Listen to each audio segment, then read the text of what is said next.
দিদি, ও দিদি, দুদিন হয়ে গেল কিছু খাইনি, দুটো পয়সা দাও না, কিছু কিনে খাই।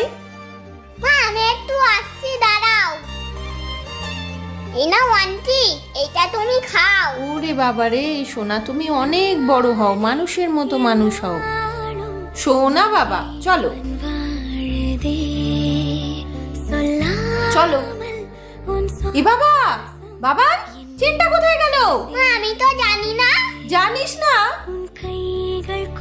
নিশ্চয়ই ওই মহিলাটা নিয়েছে, তখন গায়ে হাত দিয়েছিল। দাঁড়া, দেখাচ্ছি ওর। এই চোর কোথাকারে, দাও আমার ছেলে চেনটা দাও। দাও বলছি। কিছু করিনি, আমি কিছু নিইনি। দাও, নয় তো খুব মারবো। এই এই তো চেনটা। দিদি সরি, হ্যাঁ আমার ভুল হয়ে গেছে। বন্ধুরা, সব গরিব মানুষ অসৎ হয় না।